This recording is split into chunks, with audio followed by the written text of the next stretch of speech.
अरे बापरे, संगमनेरात नशेबाजांचा उच्छाद, कोयत्याने वार करत तरुणाला संपवण्याचा केला प्रयत्न, तर पोलिसांच्या नाकाखाली मौत का बाजार सुरूच. इंदिरानगर मधील तरुणावर प्राणघातक हल्ला. बघा सविस्तर न्यूज एनएमपीवर.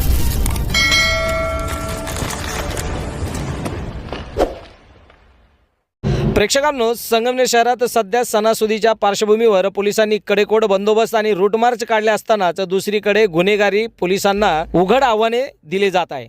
शहरातील इंदिरानगर भागातील रहिवासी रोहित वाळके यांच्यावर एका अज्ञात इसमाने कोयत्याने भीषण हल्ला केला असून या घटनेमुळे संपूर्ण शहरात एकच खळबळ उडाली आहे. मिळालेल्या माहितीनुसार संगमनेर शहरातील रुद्र प्रतिष्ठानचे रोहित वाळके यांच्यावर अचानक झालेल्या या हल्ल्यात ते गंभीर जखमी झाले आहेत. त्यांची प्रकृती चिंताजनक असून त्यांना तातडीने संगमनेर शहरातील खाजगी मेडिकवर हॉस्पिटल येथे उपचारासाठी दाखल करण्यात आले आहे. घटनेची माहिती मिळताच इंदिरानगर परिसरातील शेकडो नागरिकांनी हॉस्पिटल बाहेर मोठी गर्दी केली होती, ज्यामुळे परिसरात काही काळ तणावाचे वातावरण निर्माण झाले होते.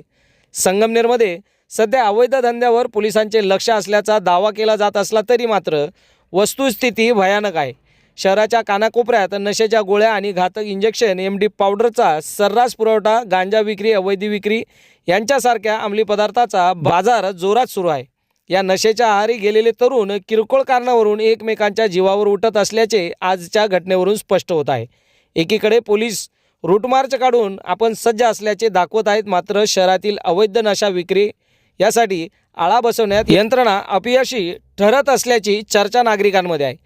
सणासुदीच्या काळात अशा प्रकारे कोयत्याने हल्ले होत असल्याने सामान्य जनतेत भीतीचे वातावरण आहे. पोलिसांनी केवळ नाकाबंदी न करता शहरात छुप्या पद्धतीने अंमली पदार्थ विकणाऱ्या मोठ्या माशांच्या मुसक्या आवळल्या पाहिजे. नशा पुरवणारे मुख्य सूत्रधार कोण आहेत त्यांचा शोध घेणे गरजेचे आहे. सदर प्रकरणाचा पुढील तपास संगमनेर शहर पोलीस करत असून आरोपींचा शोध घेण्यासाठी पथके देखील रवाना करण्यात आली आहे.